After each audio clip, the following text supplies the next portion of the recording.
Здравствуйте, уважаемые зрители и подписчики! В этом видео будет мой полет из Пафоса в Берлин на Boeing 737 MAX авиакомпании Ryanair. Ну, погнали! Как я уже сказал, лечу из аэропорта Пафоса. Пафос – меньший аэропорт на Кипре, и оттуда, соответственно, меньше рейсов, чем из Ларнаки. Однако сейчас количество рейсов растет, аэропорт расширяют и также строят рулежную дорожку в торец, в смысле начала, полосы 29. Аэропорт Пафоса одноэтажный, и вылеты, и прилеты все обслуживаются на одном этаже под одной крышей. Ну и заходим в аэропорт. Интересно, почему на входе две двери подряд? Если в России это делается из-за холода, то на Кипре что, из-за жары? Ну и я в чистой зоне аэропорта. Тут есть несколько кафе и магазинов, а также гейтов штук 5-10. Совет, если будете вылетать из Пафоса. Если у вас нету багажа и не надо зарегистрироваться, заходите туда, где написано Arrivals, прилеты, ведь там сразу контроль безопасности. Иду в зону гейтов, скоро посадка. После проверки посадочного и паспорта вы идете в накопитель, который находится на улице, кстати. Накопитель под крышей, что хорошо, если вы вылетаете в дождь. Было видно 3 борта: Boeing 737 Ryanair, Airbus A320 Lauda, дочки Ryanair, и A321 Neo Wizz Air в интересной ливрее, сообщающей о том, что конкретно этот борт 250-й самолет у Wizz Air. Вдалеке прилетел борт, который будет выполнять мой рейс. Базируется он в Берлине, оттуда же он и прилетел. К сожалению, скоро Ryanair закроет базу в столице Германии. Надеюсь, рейсы Пафос-Берлин продолжатся. У Ryanair есть небольшая база в Пафосе. Возможно, какой-то борт из Берлина перегонят сюда, и он будет выполнять эти рейсы. Из самолета начали выходить пассажиры. Скоро и мы будем садиться на борт. Спустя минут 5-10 нам разрешили идти на борт. Выключу пока на немного мои комментарии, насладитесь звуком.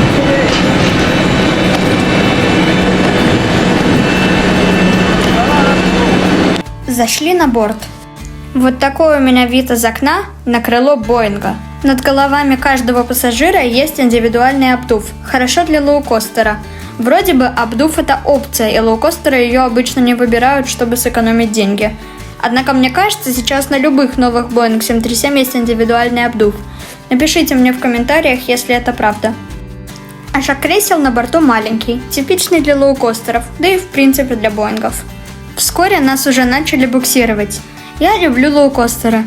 У них все быстро и чаще всего без задержек. Буксировать нас начали даже раньше планированного времени. For further inflation or deflation and a light to attract attention, do not inflate your life jacket until you are outside the aircraft. Before taking it, please study the safety car located within the area you are seated, as it includes important. После буксировки мы практически сразу начали руление. Обратите внимание на его скорость. Раза в 2 больше, чем в России, правда? Интересно, а почему в России такая малая скорость руления?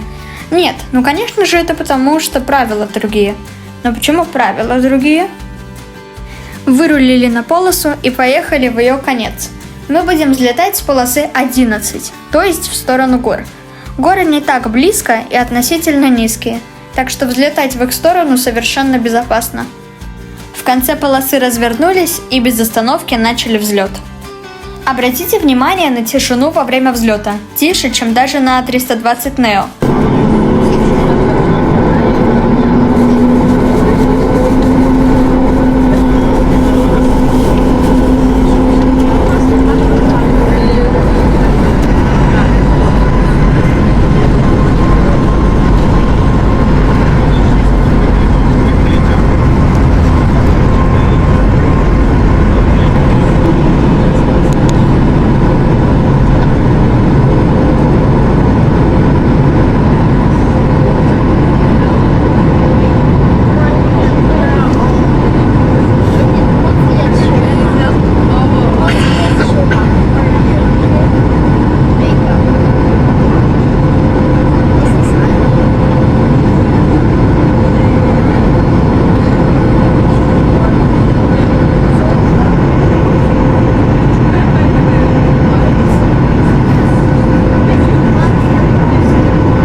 Вскоре после взлета открылось водохранилище, наполненное водой, что хорошо, потому что в прошлые несколько лет дождей зимой было мало, и водохранилища не заполнялись. Сделали разворот на 180 градусов, практически в сторону Берлина. Интересный факт. Обожаю, как называется разворот на 180 градусов по-английски – U-turn. После разворота открылось гигантское Средиземное море. Табло «Пристегните ремни» погасло быстро, не то что в российских авиакомпаниях. Уже который раз упоминаю, как мне нравятся современные самолеты Boeing 737 своим освещением Sky Interior.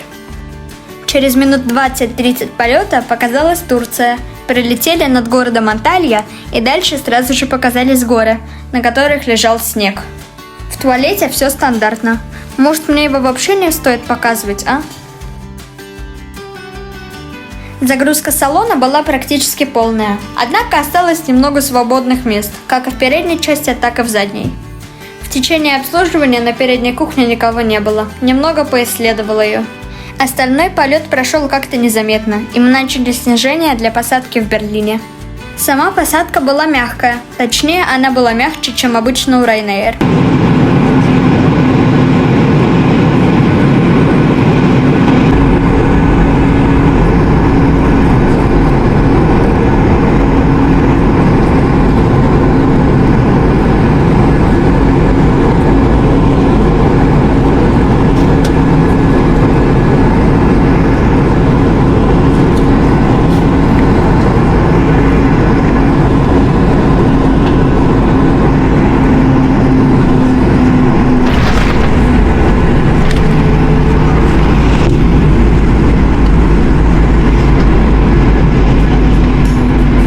Добро пожаловать в Берлин!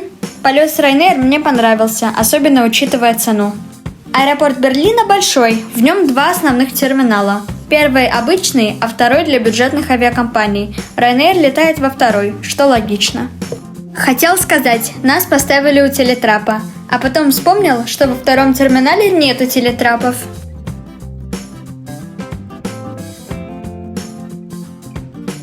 Высадка была быстрой. Вообще, я не люблю второй терминал своей зоной прилета. Вот эти узкие коридоры и лестницы мне не нравятся. Хотя, если немного подумать о том, что терминал для лоукостеров, не стоит удивляться. Место нужно экономить везде. Багажа у нас нет, после паспортного контроля сразу вышли на улицу. Следующий день. Живу в Берлине недалеко от линии U-Bahn метро У3. Однако воспользоваться ею, чтобы поехать в центр города, была не самой хорошей идеей в те даты, так как участок Шпихерштрассе-Виттенбергер-плац был закрыт из-за ремонтных работ. Хоть и запустили автобусы на этом участке, легче было просто доехать на автобусе до вокзала Zoologischer Garten и дальше сесть на S-Bahn, можно сравнить с московским МЦД, и доехать до центра. Так мы и сделали.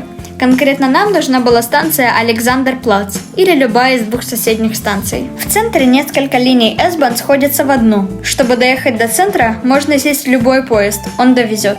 Во время поездки открывался красивый вид на Берлинскую телебашню. Рядом со станцией, с которой вышли, зашли в кафе, взял себе круассан и чай. Недалеко от нас были Бранденбургские ворота, одна из самых известных достопримечательностей Берлина. Мы решили туда прогуляться. Гулять по центральным улицам Берлина со старинными зданиями – одно удовольствие. Те здания, которые особенно понравятся, нужно точно сфотографировать. Кстати, сейчас будет один интересный факт про Берлин. На пешеходном светофоре изображен Ampelmännchen, что можно перевести как «светофорный человечек». Если вы приедете в Берлин, вы обязательно заметите его. Когда красный свет, он стоит, широко растянув руки, призывая остановиться. А когда зеленый, он широко шагает. Ну и наконец-то мы дошли. Вот они, Бранденбургские ворота, во всей красе. Оставшийся после разбора ее кусок Берлинской стены, когда-то разделявший город на две части. Два государства, два мира. Проходим под колоннами, или в некоторых словах даже пересекаем границу. Ну, конечно, нет, по крайней мере, не сейчас. Теперь идем в сторону площади Потсдамер плац. Решили пообедать в азербайджанском ресторане в турецком районе города, недалеко от метро Ноллендорф-плац. На Потсдамер-плац сядем в метро и доедем до Ноллендорф-плац. На этой станции уже был. Надеюсь, в этот раз попадется новый поезд. Так и получилось, что хорошо.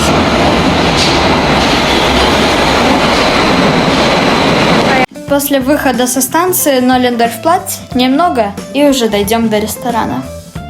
Ресторан внутри выглядит уютно. Взял себе кебаб, в смысле котлеты, с картошкой фри, а также подавали свежий хлеб. Точно, еще взял чечевичный суп. Очень его люблю. Потом мы решили прогуляться сразу до метро Шприхернштрассе и поехать дальше туда, где мы жили в Берлине. Ну а на этом, к сожалению, все. Спасибо большое, что посмотрели это видео. Надеюсь, оно вам понравилось.